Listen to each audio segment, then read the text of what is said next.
For 300 years, the Alpha King had not felt the sun on his skin. 47 daughters of the strongest packs climbed his throne steps in silk and jewels, and he looked at none of them, because something had frozen him from the inside. Slowly, deliberately. Warmth first, then color, then every feeling a man is supposed to have, until there was nothing left on that throne but ice wearing a crown. Then the doors opened. A girl in a washed-out dress. A bruise on her jaw she did not bother to hide. No sapphires, no sword, no pack, no name, no title anyone would speak out loud. Only a half-eaten crust of village bread held out in 2 thin hands. And she was the only one in that hall who was not afraid. She climbed the steps. The whole court held its breath. She looked the frozen king dead in the eyes, and she said, they came in silk and silver one after another. A slow procession of noble daughters climbing the steps toward the Iron Throne, each one dressed like a jewel someone had polished for a lifetime. Lady Serwyn of the Eastern Reach came first, carrying a chest of raw sapphires mined from the deepest veins of her father's mountains. She curtsied low. Her golden hair fell like a curtain drawn across a window.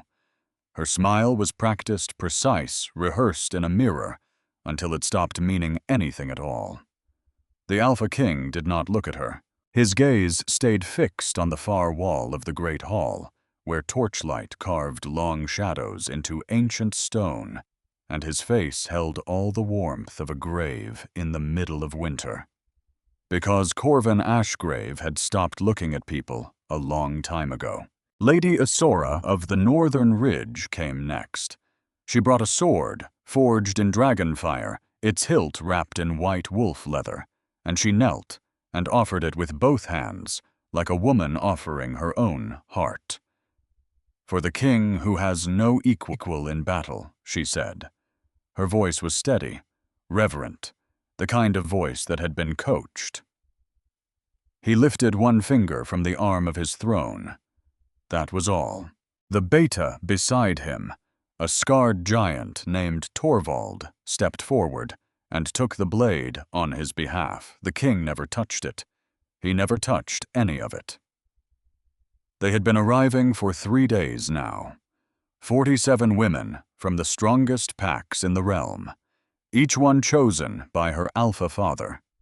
Each one sent to compete for the single position every she-wolf in the kingdom dreamed of before she was old enough to know what dreaming cost. Luna to the Alpha King, Queen of Wolves, mate to the most powerful creature walking the earth. And Corvin Ashgrave, Alpha King of the Iron, Sovereignty High, Lord of the 5 territories. The wolf who had not smiled in 300 years sat on his throne of carved black stone and felt nothing at all.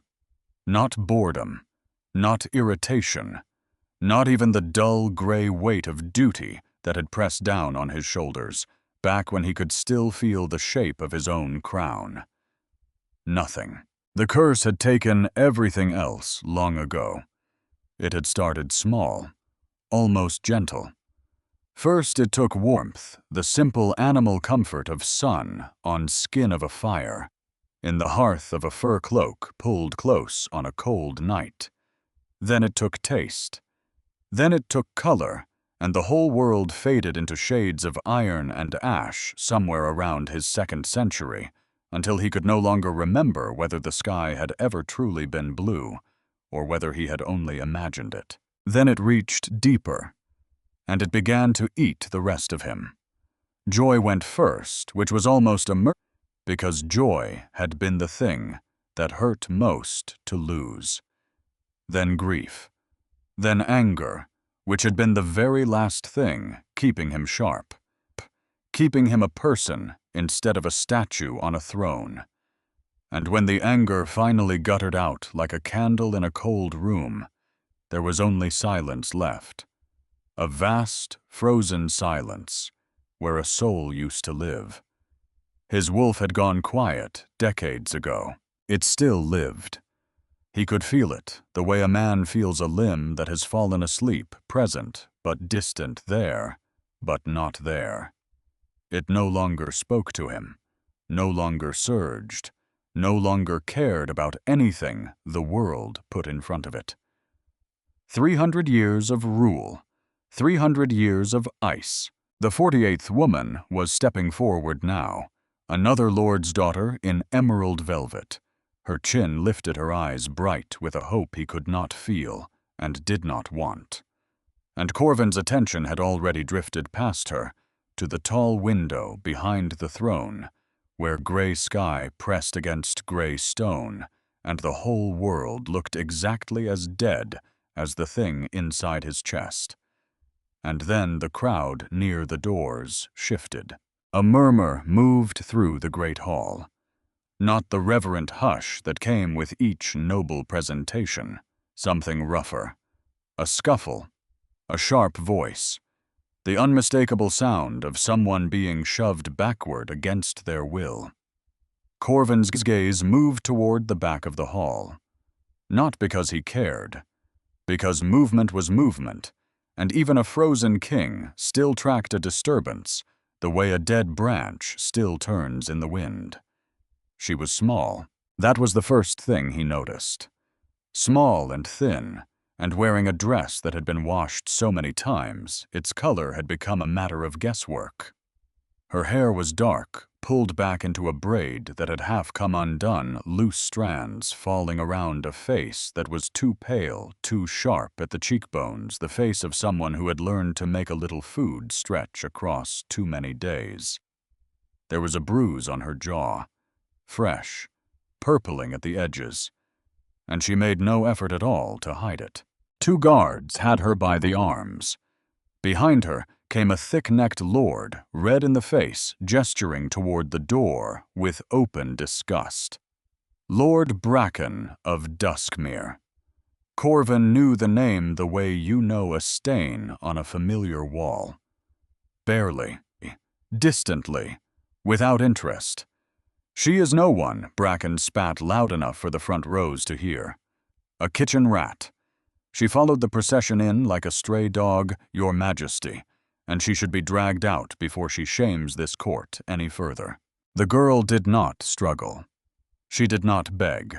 She did not explain. She did not weep or plead or drop to her knees the way a wise woman would have faced with 2 armed guards and a furious lord and a king carved from black stone. She looked at the throne.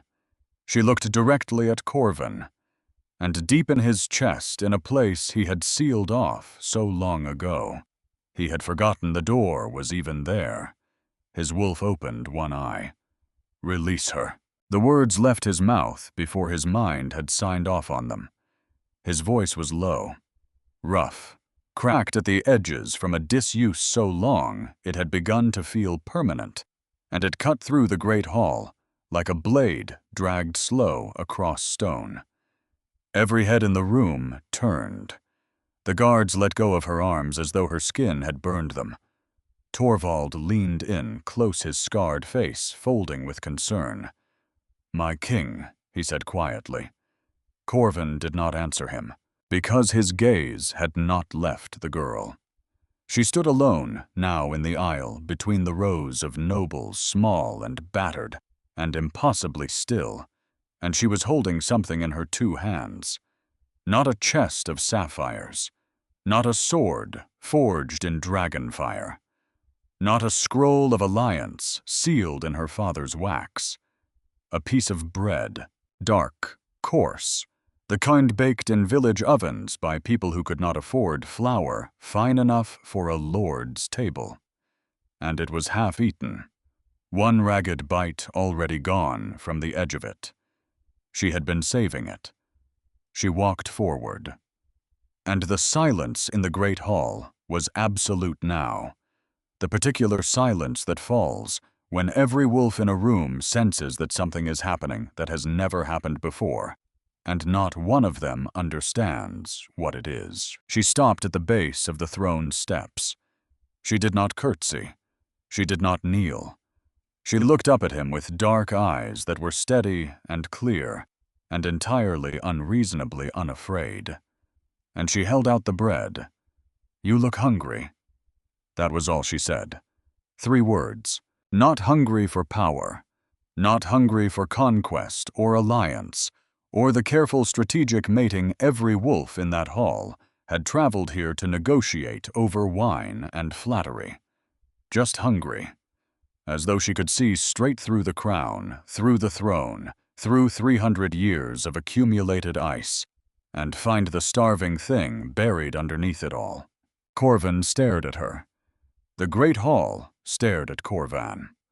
47 noble daughters in silk and jewels stared at the ragged girl who had just offered their king a crust of stale bread, with the exact same gravity they had offered him fortunes.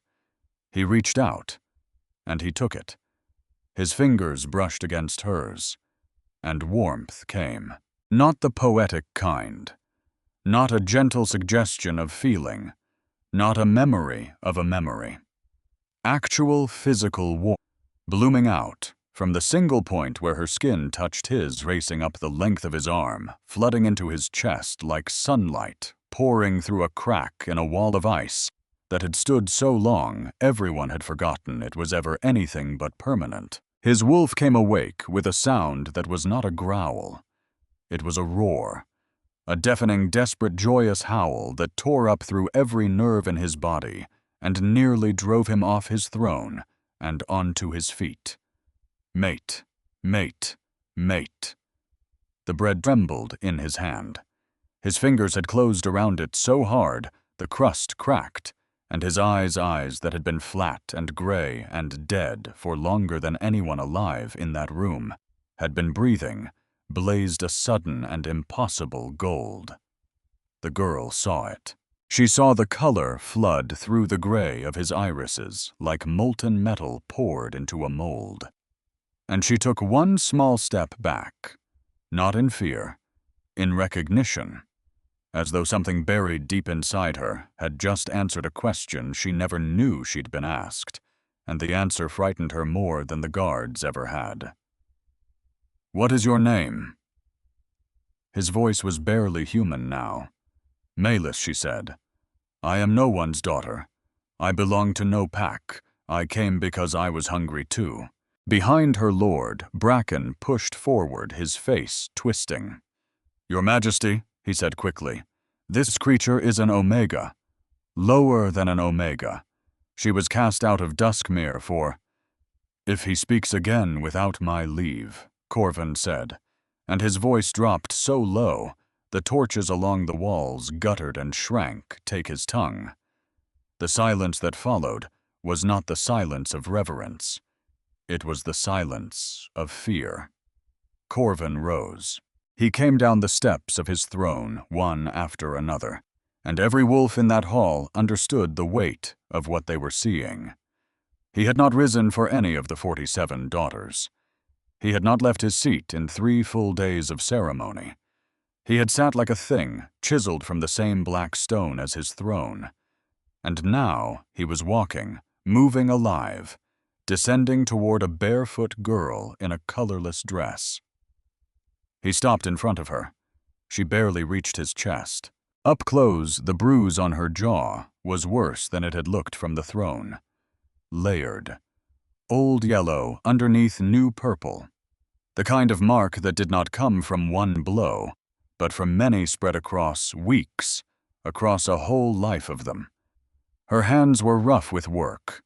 Her wrists were thin enough that his thumb and finger could have closed around them with room to spare. And she smelled of wood smoke and wild thyme, and something underneath both of those that made his wolf press so hard against his ribs he thought the bone might crack. "You will stay," he said. It was not a request, but it was not quite a command either. There was something broken open in it. A need so raw it had forgotten to put on its armor first. Melis looked up at him. The gold in his eyes was already flickering, already trying to retreat, and she could feel the cold coming off his skin, beneath that single point of heat, an abyss of frost that went down and down and down into somewhere she could not see the bottom of. "I have nowhere else to go," she said quietly. Then softer, but with a spine of iron running straight through it, "But I will not be kept." The corner of his mouth moved. Not a smile. He had forgotten how those worked. But the ghost of one. The faint, distant memory of what a smile had once felt like on a face that had been still for 3 centuries. "Then stay, because you choose to," he said. She held his gaze for a long moment, and then she nodded. Once. Behind them, in the watching crowd, Lady Serwyn's hand tightened around the arm of her chair until the old wood groaned. Beside her stood an older woman, in black straight-backed, silver-haired, her face perfectly composed. Vaelith, the advisor who had served the Ashgrave line longer than anyone could quite account for, who had stood at the shoulder of this throne through 300 years of ice. She watched the ragged girl offer the king a crust of bread.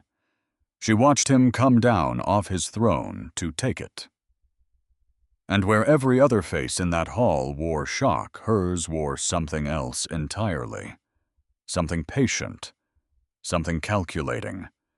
Something that had seen this begin once before, and had made very certain it did not finish. They gave her a room in the East Tower. It was sparse, but it was clean. A narrow bed pushed against the wall.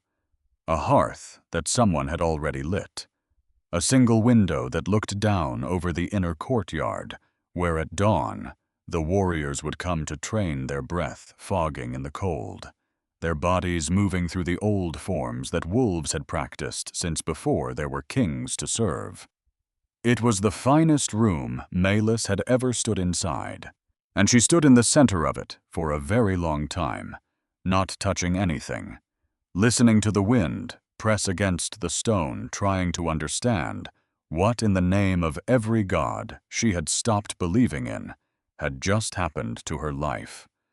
Because this morning she had been a kitchen rat. This morning she had been nobody sleeping on a stone floor in Duskmere, waking before the sun to haul water and scrub pots and take whatever blow Lord Bracken felt like handing out on his way past. And now she was here, in a tower, with a fire someone had lit for her. She pressed her palm flat against her own chest, because something had happened when his fingers touched hers, something she had no word for and no map to. A flutter low and quick and fierce, a heartbeat that was not her own beating, just underneath her own warm, where everything in her life had always been cold. She knew what it was. Every wolf knew, even the cast-offs, even the ones raised in kitchen corners, even the ones told from the cradle that they were broken. The mate bond was sacred, involuntary, older than language. The wolf recognized its other half before the mind could get its hands on the wheel and steer them somewhere sensible. Except she had never shifted. Not once. Not in her whole life. They had told her over and over, in 100 different voices, sharpened to 100 different edges, that she was defective. Too weak, too small, too broken to carry the wolf that should have lived inside her, the way it lived inside everyone else. Lord Bracken had used it as the reason for all of it. The beatings, the hunger, the years of labor without a name anyone bothered to learn. If she had no wolf, if there was no wolf inside her at all, then how she thought her hand still pressed to her chest, how could the bond have found me? A knock at the door. She flinched before she could stop herself. Because knocks had never once in the whole of her life meant something good was coming. But when she opened it, there was no guard, no lord, no fist.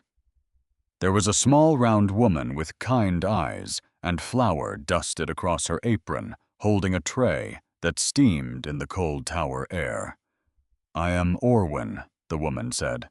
"I run the kitchens. I brought you something to eat. Warm stew, fresh bread, the good kind, the kind made with fine flour.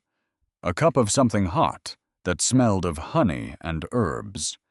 Melis stared at it the way another woman might have stared at a chest of sapphires, because to her in that moment, it was worth exactly as much.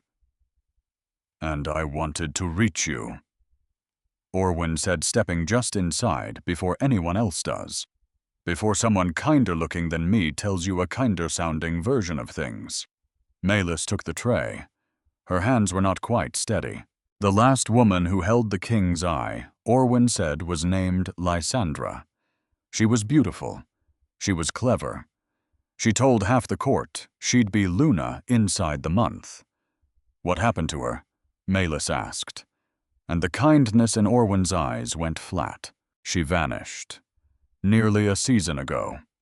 Valeth told everyone she left of her own accord, packed up in the night, and went home to her father's lands. Except her horse was still in the stable the next morning, and her clothes were still folded in her chest, and her mother's ring was still on the washstand beside her bed. The fire cracked in the hearth." "Be careful who you trust in this place," Orwyn said. "Not everyone who smiles at you is glad you're breathing." And then she was gone. The door closing soft behind her, and Melis was alone again with a tray of food she suddenly could not bring herself to touch, and a name. Lysandra. A woman who left everything behind except her horse, her clothes, her mother's ring, and her life. She sat down on the edge of the narrow bed, and she did not eat. 2 floors below, and 100 years away, Corvin stood at the window of his own chambers and watched the same gray sky darken toward night. The warmth was gone. Of course it was gone. It had lasted perhaps 3 hours after she'd left the great hall. 3 hours in which he had felt the stone under his boots, and the weight of his own crown, and the faint, absurd, forgotten pleasure of air moving in and out of his lungs. 3 hours in which the world had edges again. And then the cold had come back. It always came back. Except this time, it came back worse.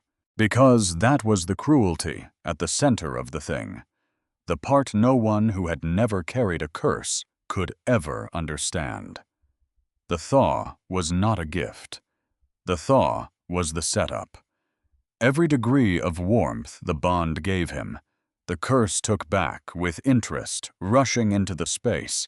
The heat had opened up, filling it deeper and colder than before, until standing at this window he felt more frozen than he had that morning, when he had still believed frozen was as bad as it got.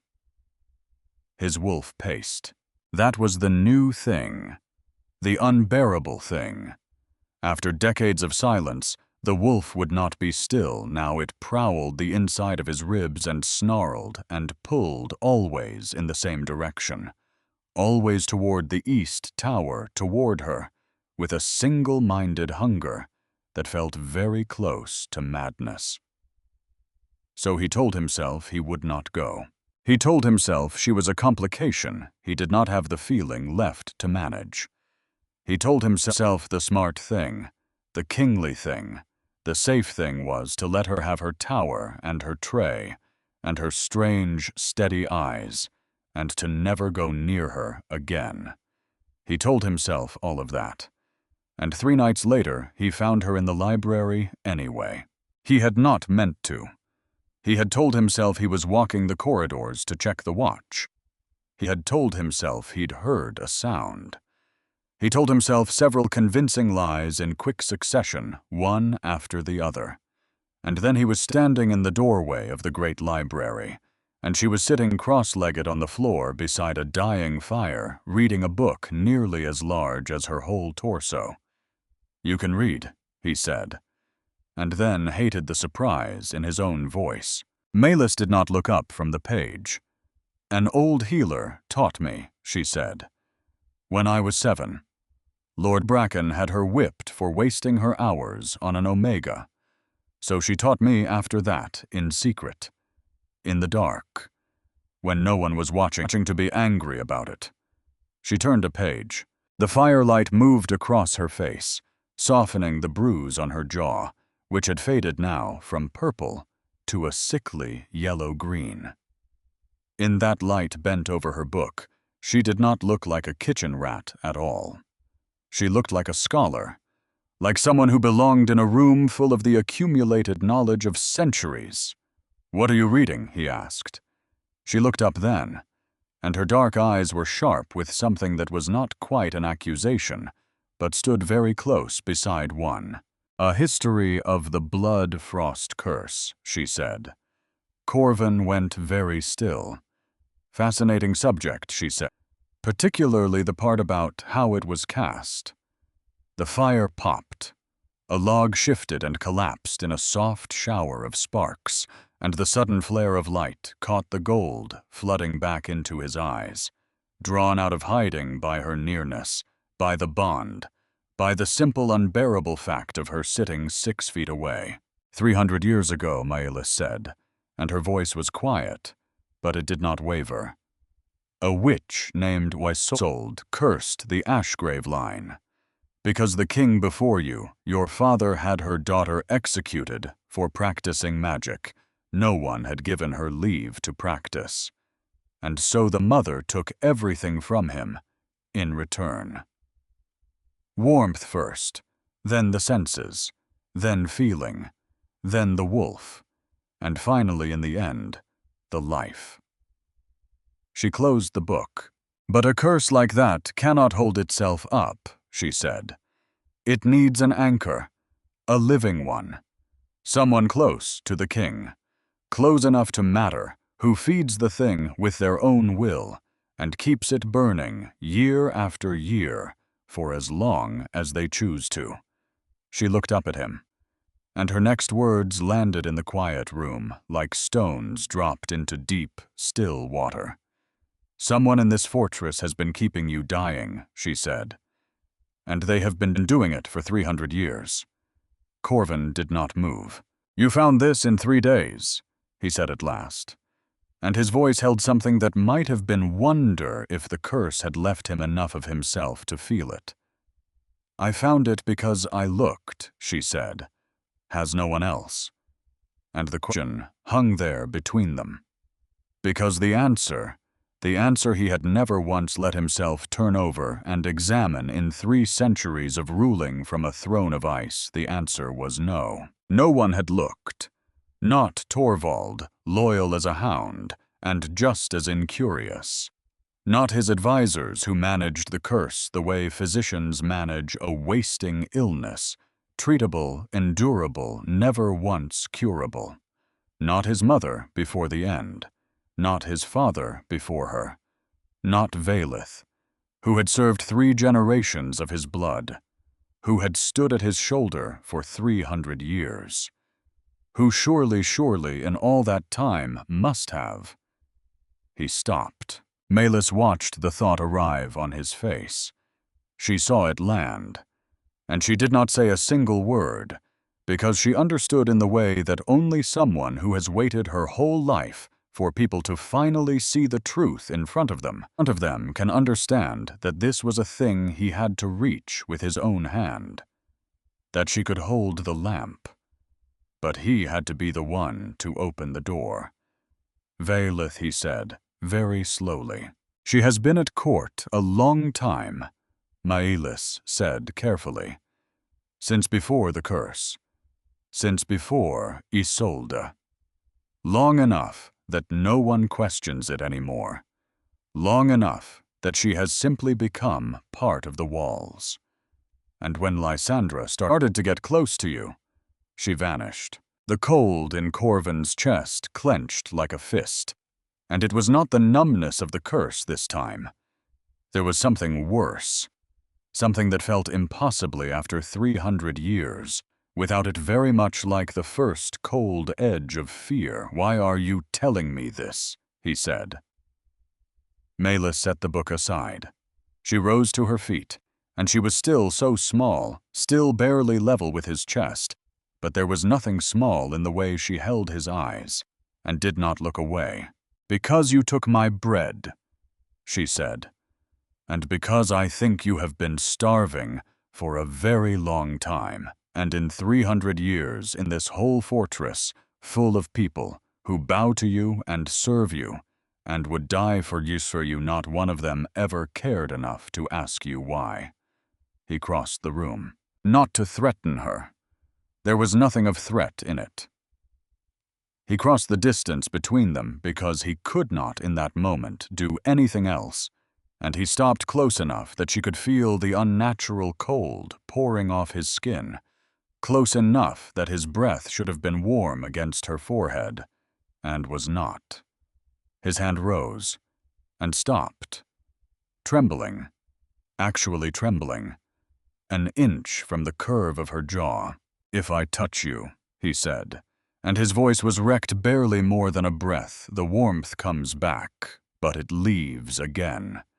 And every time it leaves, the cold that comes after is worse than before.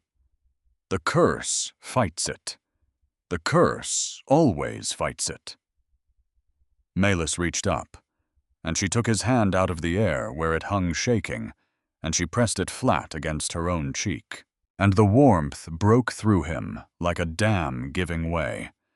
Not only heat this time, sensation, texture, the impossible living softness of her skin, the flutter of her pulse under his fingers, the scent of wild thyme and wood smoke rushing up so sudden and so vivid that his dead gray eyes actually stung. "Then we will have to be faster than the curse," she said. And somewhere far below the tower, in a room draped in black, an old woman who had watched this begin once before, set down her cup of tea very carefully and stared into her own dying fire for a long, long time. She started with the tower, because that was where Lysandra had lived, and that was where Lysandra had vanished from, and Melis had learned a long time ago that the truth about a person tends to stay near the place where they were last alive. The room was 3 doors down from her own. Same east wing, same isolation, same single window looking out over the same courtyard, as though whoever assigned these rooms liked to keep certain women tucked away in a part of the fortress where a scream would climb into the wind and come to nothing.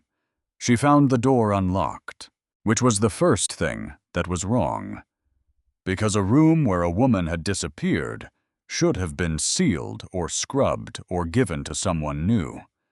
This one had simply been left, waiting, as if the fortress itself was holding its breath to see whether Lysandra might still come back and want it.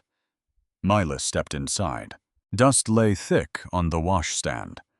A dress still hung on its hook, the fine fabric gone gray with time. And on the small writing desk beneath the window, there was a shape in the dust, a rectangle, clean-edged, the exact size and shape of a book that had sat there for months, and then very recently been lifted away. Her heart began to beat faster, because someone had been here. Recently, someone had taken something. She crossed to the desk. She ran her fingers along the clean rectangle in the dust, and then she saw it, tucked against the base of the cold hearth, where the shadows pooled deepest. Ash. A small heap of it, curled and black, still holding the ghost shape of pages. Someone had burned a book in this room. And when Melis knelt and held her palm flat above the little pile of char, she felt it. Warmth. Faint. But there, it was still warm, which meant whoever had burned Lysandra's journal had done it within the hour, had known she was coming, had walked out of this room perhaps as she walked in close enough that if she had come one corridor sooner, she might have passed them on the stair. She stood up very fast, and she was suddenly sharply aware of how quiet the tower was, how far from the rest of the court, how easily a small woman with no wolf and no name could go the same way as the woman whose ashes were still warm at her feet. She did not run, but she walked out of that room faster than she had walked into it, and she did not stop until she was back in the crowded, torch-lit heart of the fortress, where there were witnesses, where there were eyes, where whatever was hunting her would have to do it in front of an audience.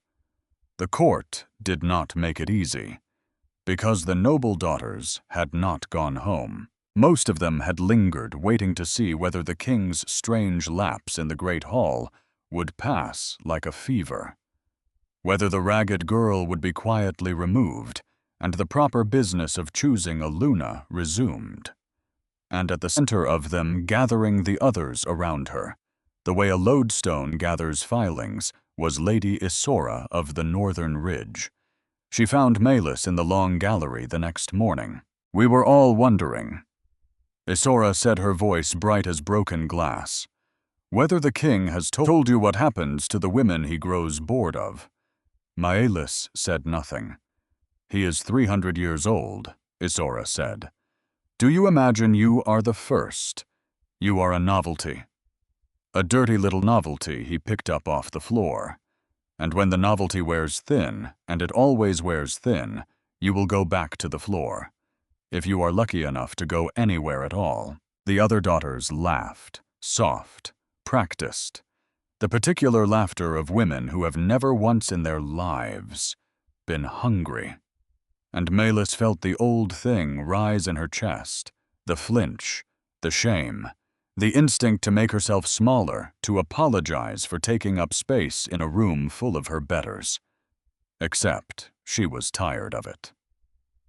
So she looked Lady Isora full in the face, and she said very quietly, "You brought him sapphires." And he did not come down off his throne. And she walked on. Behind her, the laughter died. The summons came that evening. A page in gray livery bowing at her tower door, delivering the message in the flat voice of someone who had been told exactly what words to use. "The Lady Vailith requests the pleasure of your company."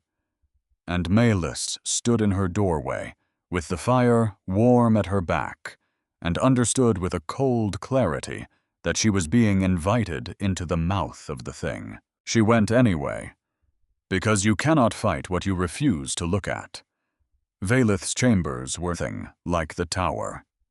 They were deep in the old heart of the fortress, warm, lamp-lit, hung with tapestries so old their colors had gone the soft brown of dried blood.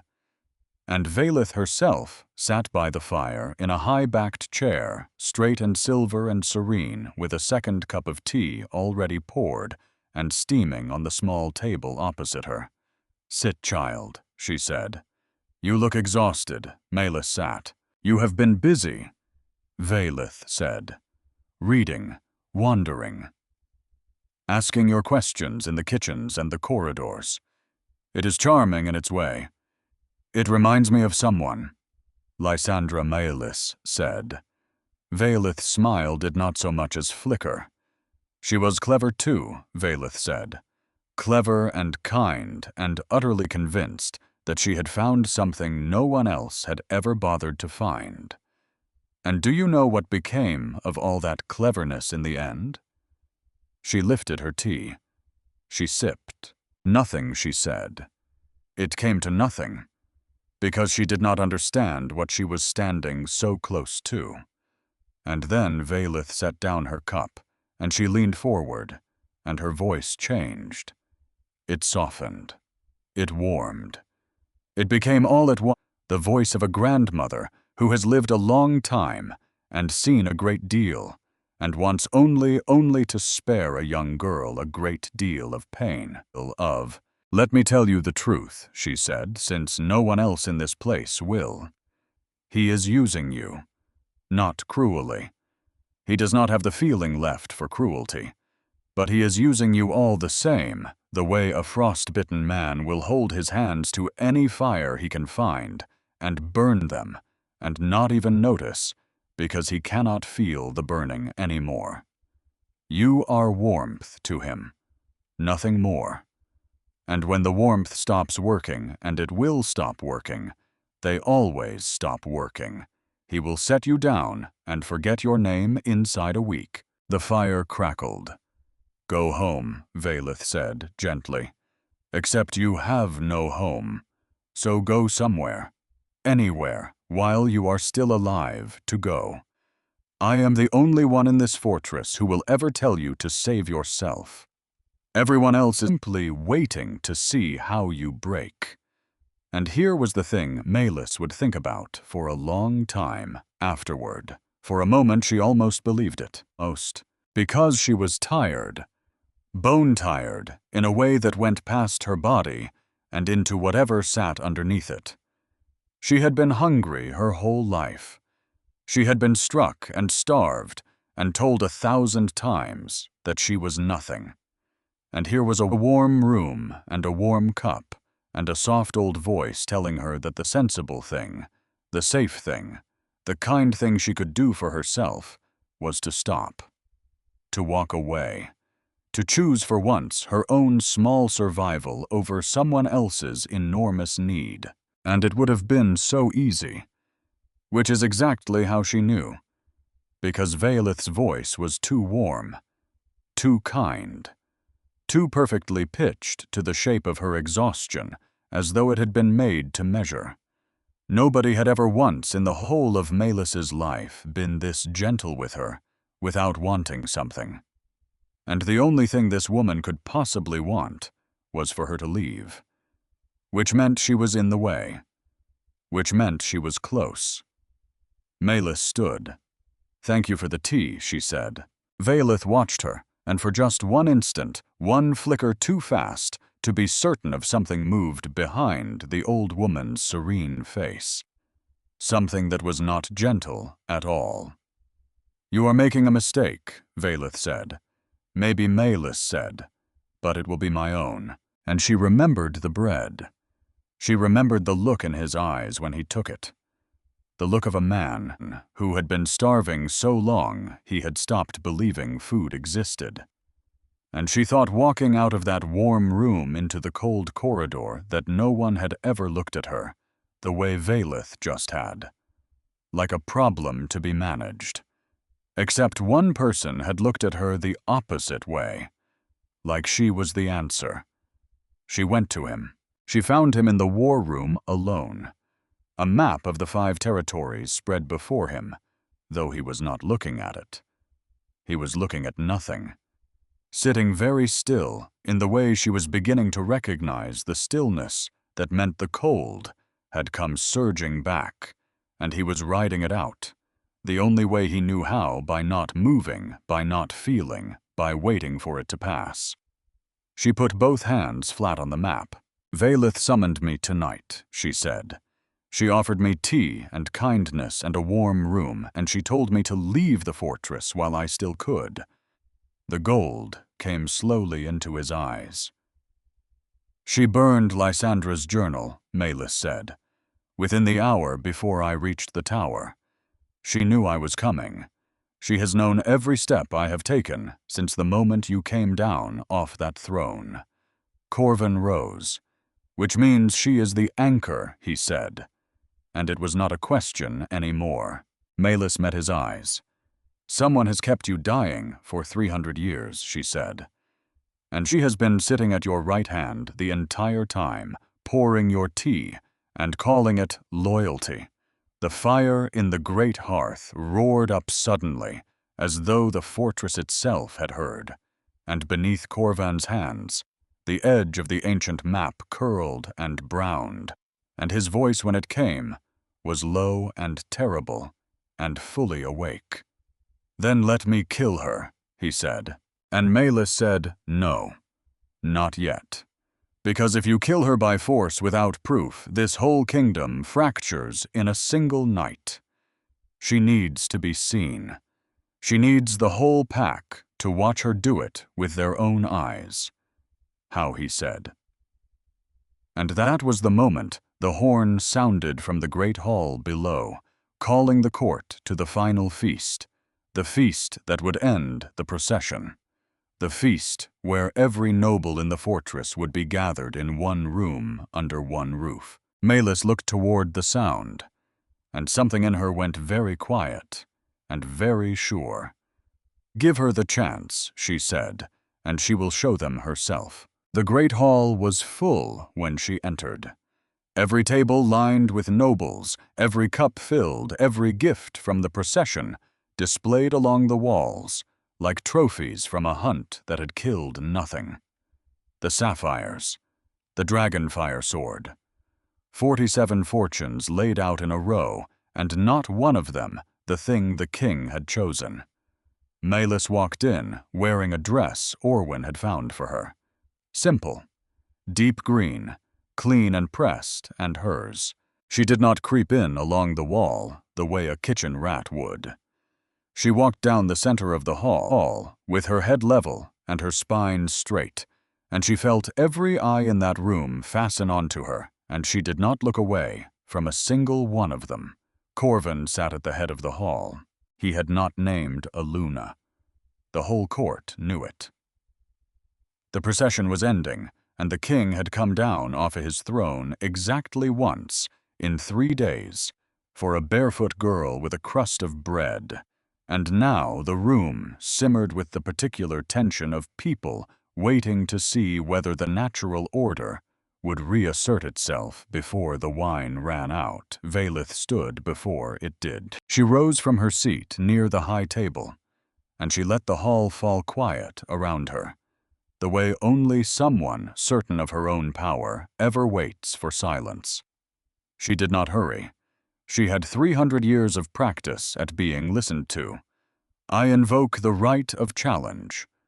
Her voice rang out across the hall like a bell struck in iron, and it carried into every corner, and it froze every cup halfway to every mouth. "For the protection of this pack and this throne," she said, "I name the woman called Melis Wolfless, Packless, Nameless. She is unfit to stand in this court. She is unfit beyond measure to stand beside the king. And so I challenge her claim before all of you, as is my ancient right." The hall erupted. Wolves came to their feet. Voices collided. Torvald's hand dropped to his sword, and Corvin's fingers closed around the arms of his chair, so hard the old wood split beneath them with a sound like a breaking bone. But Melis spoke first. "I accept." 2 words, quiet, and they cut the noise of the whole hall clean in half. Corvin turned to her, and the gold flared up in his eyes, and his wolf thrashed so hard beneath his skin that the air in the room went tight and electric, the way the air goes before a storm breaks. "You cannot," he said low, only for her. "A challenge is a fight. She is a ranked wolf, 300 years old. She will tear you apart before the pack has finished drawing breath, and I will have to watch, and I accept." Melis said again. She did not look at him when she said it. She looked at Velith, and there was no fear anywhere in her face, only a certainty that had settled all the way down into the bone, the certainty of a woman who has finally understood the shape of the trap and has decided on purpose with her eyes open to walk into it, because it is the only door that leads where she needs to go. Velith smiled. It was the smile of someone who had maintained a curse for 3 centuries, who had made women vanish and called it their own choosing, who looked at a small, wolfless girl in a borrowed green dress and saw nothing but a complication that would be gone by sunrise. "At dawn," Velith said, "in the fighting circle, before the full pack, let them all see what a kitchen rat is worth against the oldest wolf in the sovereignty." The hall emptied slowly after that. Nobles filing out in 2s and 3s, murmuring, casting looks back over their shoulders at the frail girl in green and the towering advisor who had never in living memory lost a challenge.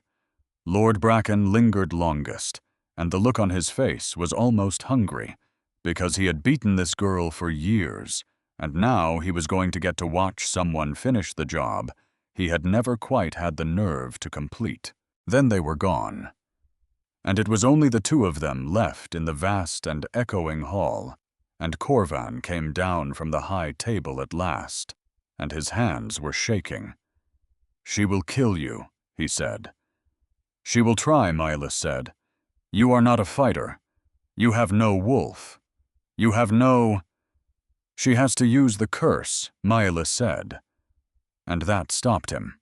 "Think," she said, and she stepped in close to him, close enough to feel the cold rolling off his skin. "She is 300 years old. She is powerful. But her power is not clean. It is stolen.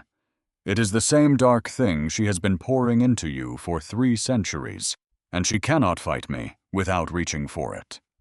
And when she reaches for it in that circle in front of the entire pack, with the sun coming up, every wolf in the sovereignty is going to see the threads. They are going to see exactly what she is, and exactly what she has done to you, and there will be no story left for her to tell that can cover it." Corvan stared at her. "And if she kills you before they see," he said, "before the threads show, what then?" Mylus reached up and laid her hand flat against his chest, over the place where the man still trembled beneath all that ice. "Then you will know the truth," she said, "and you will finish it." The warmth surged between them, and this time it did not stop at his skin. The color came with it.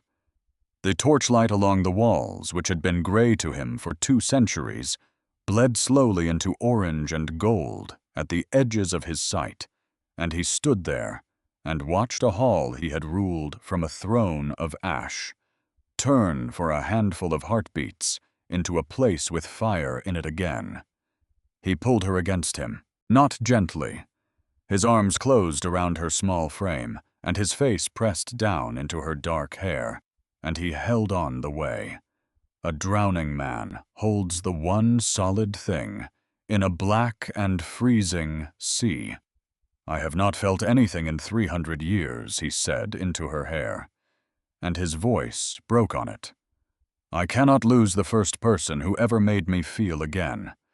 I cannot. Do you understand? I would rather go back to the ice than watch you die in that circle." Mylus pulled back just far enough to look up into his eyes. "You will not lose me," she said. You cannot promise that." "I can," she said, "because I did not walk into this fortress to die. I walked in because I was hungry. And you looked hungrier than anyone I had ever seen in my life. And I am not finished feeding you yet." And that night before the dawn, she learned the last piece of it. She found the truth of Veleth the way she found every truth, by looking where no one else would. There was a locked room off the old library, and in it, ledgers, and in the oldest ledger, in a hand 3 centuries, dead a record no one had thought to hide because no one had ever thought to look. Veleth had not always served the Ashgrave line. Before she was the king's advisor, she had been something else. A guardian, a protector sworn to a young woman with a gift for magic no one had given her leave to use. A young woman named as Isolde's daughter, the girl the old king had executed. And Mylus sat on the cold floor of that locked room with the ledger open in her lap, and for the first time understood the whole terrible shape of it. Because Veleth had loved that girl, had raised her, sworn to her, failed to save her. And when the king's father took the child's life, Veleth had not simply grieved. She had let the grief calcify. She had taken all that love and all that loss, and she had turned it slow over 300 years into a single frozen conviction. That feeling was weakness. That a kingdom ruled by a heart was a kingdom that got its children killed. That the only safe king was a king who could not feel anything at all, because a king who felt nothing could never again do what the old king had done to a girl she loved. She had not kept Corvin frozen out of simple hatred.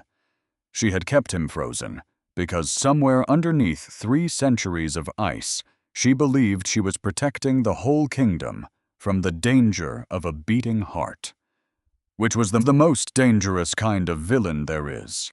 The kind who is certain she is right. Melis closed the ledger, and she understood, kneeling there in the dark before the dawn, that tomorrow she was not only walking into a fight, she was walking into the wreckage of somebody's love 300 years old and gone entirely to rot, and she was going to have to break it open in front of an entire pack and hope that when it broke, the truth came pouring out instead of her own blood. She rose. She blew out the lamp, and somewhere far above her, in a tower window, the first faint gray of dawn began to bleed into the black. Dawn came cold and gray. The fighting circle stood on the plateau behind the fortress, a ring of standing stones, older than the kingdom itself, older than the Ashgrave line, older than the curse that had frozen it. Beyond the stones fell a valley of dark pines, and above them the sky hung low and colorless, and the wind moved across the plateau, carrying the smell of frost and cold earth. The whole pack had come, warriors and lords and servants, and the noble daughters who had lingered to see the ending. They ringed the circle 3 deep, their breath fogging in the early light, every one of them come to watch a small, wolfless girl die. Die on the frozen ground before the sun had fully climbed. Velith entered the circle in her wolf form, massive black-furred, her eyes burning a deep and unnatural violet lit from within by 300 years of stolen power. When she paced the ring, the crowd drew back from the stones because she was enormous, and she was ancient, and she radiated a force that pressed against the skin like the front edge of a storm rolling in off the mountains. Melis entered in her human form. She wore the green dress. Her feet were bare on the frozen ground. She carried nothing, no blade, no shield, no jewel, and she walked to the center of the circle and stood there, small and still, and looked up at the great black wolf without a trace of anything on her face, but calm. Lord Bracken laughed from the crowd. "The Omega cannot even shift," he called out loud enough to carry. "This will be over before the sun clears the trees." Corvin stood at the edge of the circle. Every muscle in his body was locked rigid, his wolf screaming against the invisible law of tradition that held him back, that forbade a king from stepping into a challenge that was not his own. And Torvald stood beside him, with one enormous scarred hand closed around the king's arm. Not to hold him back, to hold him up. Velith struck first. A blur of black fur and violet light, she launched herself across the circle with a speed that should have ended everything in a single heartbeat, her jaws opening for the girl's throat. Melis did not run. She did not dodge. She did not throw up her arms, or turn away, or brace for the blow, the way 300 watching wolves expected her to. She raised one hand, and light erupted from her open palm. Not violet, not the stolen dark of Velith's power. A blinding gold-white radiance that struck the black wolf square in the chest mid-leap and hurled her backward across the whole width of the circle. Velith slammed into the standing stones with a crack that echoed off the mountains and rolled down into the valley below. The plateau went utterly silent, because Melis stood in the center of that ancient ring, with her hand still raised, and the light pouring out of her was not only light, it was warmth. Visible, tangible warmth that melted the frost off the stones around her bare feet, that made the freezing morning air shimmer like the height of summer, that reached out across the frozen plateau and touched 300 faces with the first real heat any of them had felt in longer than they could remember. "She is a Solaris wolf," Torvald breathed, stunned at the king's side. I thought the line was gone. I thought they were all dead an age ago. And Melis, standing in her own light, heard him. "No," she said, and her voice carried across the whole silent plateau. "I was not born strong. They told me my whole life I was born with nothing at all. This did not come from my blood. It came from the one thing they could never starve out of me." She looked at the great black wolf struggling to rise against the stones. "I gave when I had nothing left to give," she said. "And that is where this came from." Velith rose. She shifted as she came up into her half-form, a woman's body, with a wolf's burning eyes, claws, extended violet energy, crackling and spitting around her hands. And in her fury, in her disbelief, her 3 centuries of iron control finally slipped, and the curse became visible. Threads of dark energy, like veins of black ice, stretched out from Velith's hands, across the circle, across the plateau, and up into the fortress standing behind them, threading through its windows and its walls, into the very throne room itself. Every wolf on that plateau saw them, every single one, and every one of them could follow those threads with their own eyes straight back to their source, to the old woman standing in the circle. 300 years, Corvin said.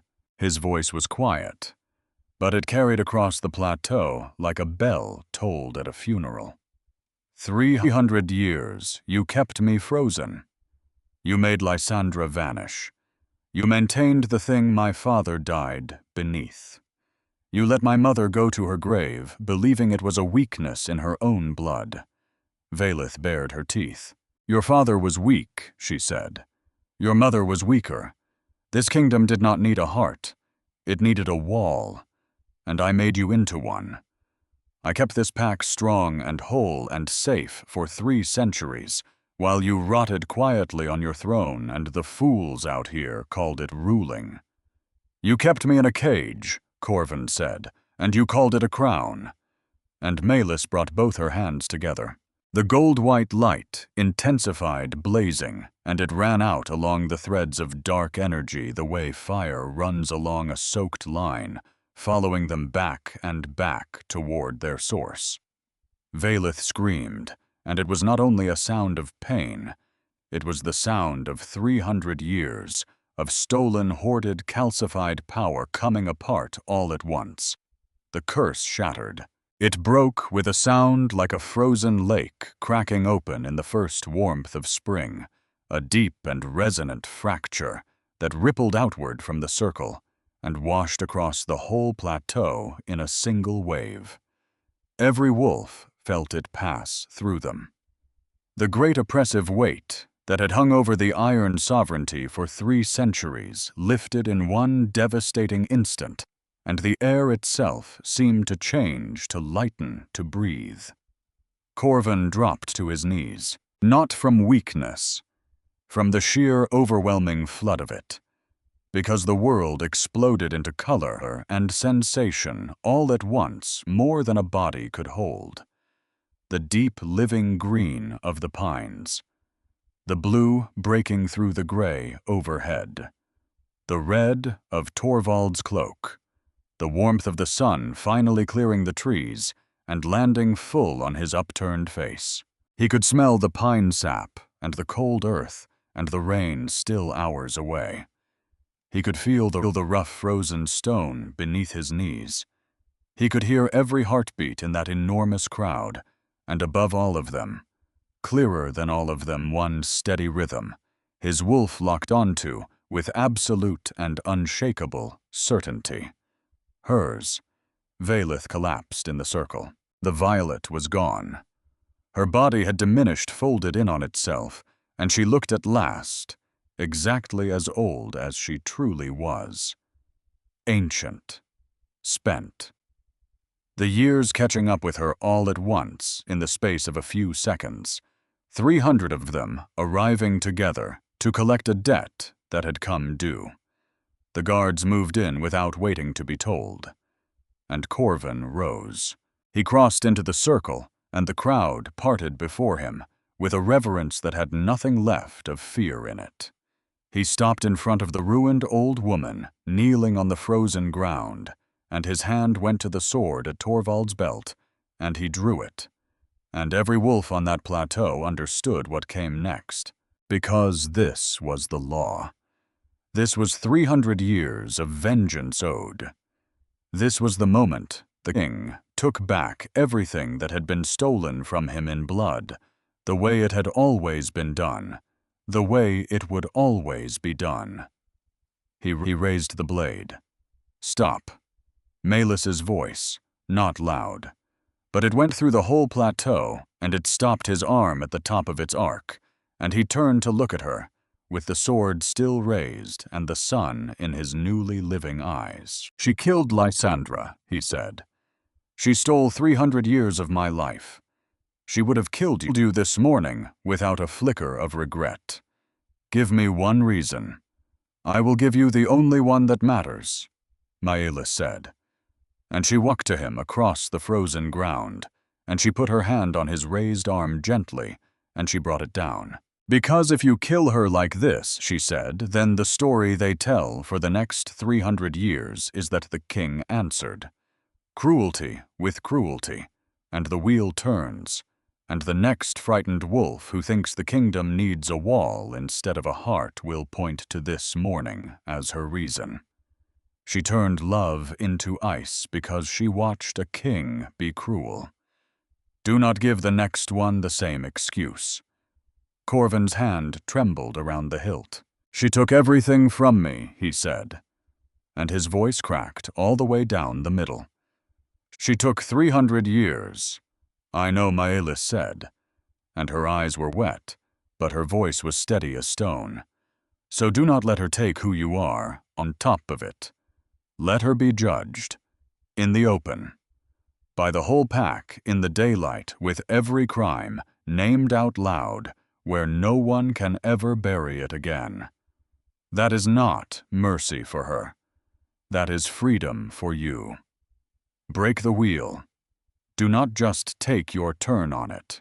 The plateau held its breath, and Corvin Ashgrave, Alpha King of the Iron Sovereignty, who had every right under 300 years of law to bring that blade down, lowered it instead. He handed it back to Torvald.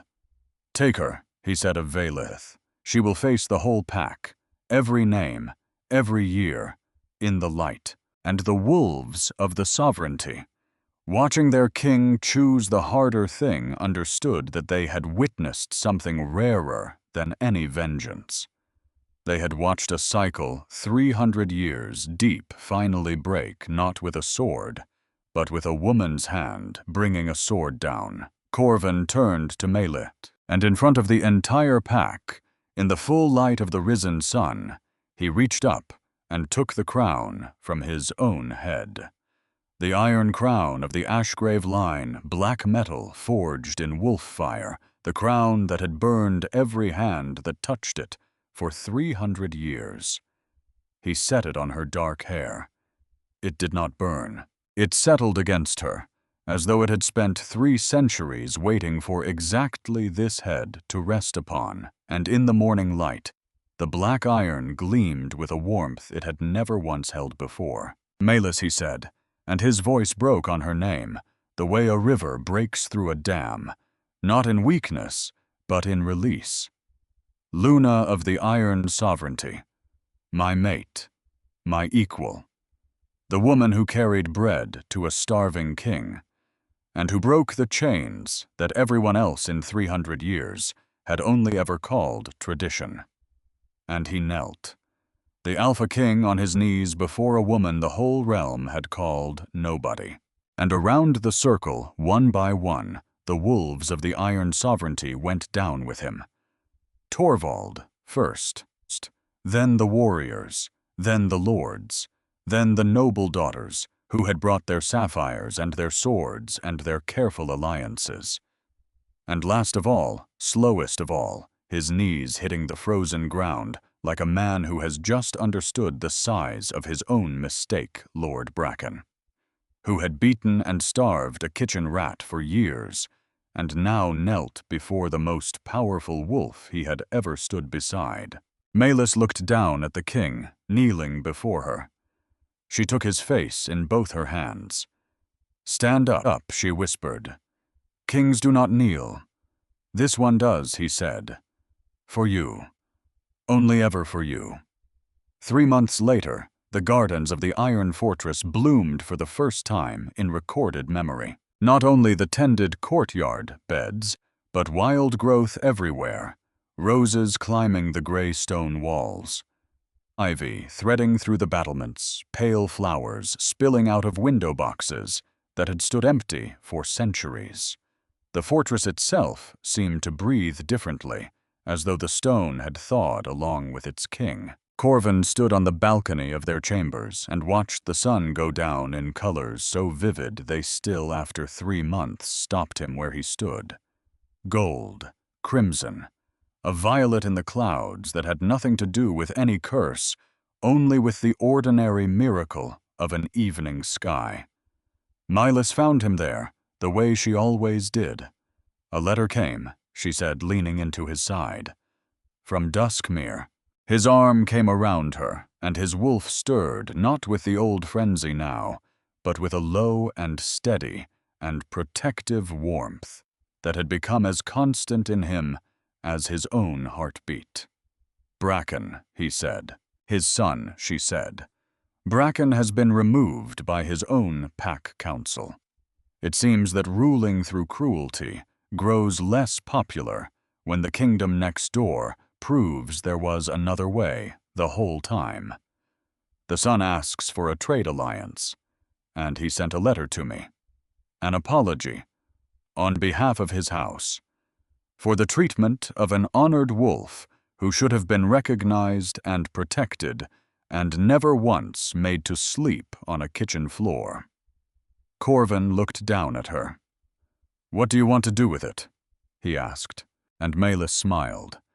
The smile that still, after everything, made his wolf go quiet in his chest, and something vast and unnameable rise up behind his ribs. "I want to frame it," she said, "and hang it in the great hall, right beside the bread." He went still. "You kept the bread," he said. "You kept the bread," she answered. "I found it 3 days after I came here in the drawer of your desk, wrapped up careful in a square of cloth. The only gift out of 48 that you ever touched with your own 2 hands." He pulled her closer. The sunset laid its gold across them both. Below them, the wild gardens bloomed against the ancient walls, and out beyond the valley, a wolf lifted its voice, not in grief, not in mourning, but in the simple, uncomplicated joy of being alive in a world that had finally, after 300 years of winter, remembered what the spring felt like. It was the only one worth keeping, he said, and the Luna of the Iron Sovereignty, who had once been no one's daughter, who had walked into a king's fortress with 2 empty hands and a heart. She had never learned how to close, pressed her face into his chest, and listened to the heartbeat she had started again, with a crust of bread and a stubborn, luminous refusal to believe that a frozen thing could never be warmed.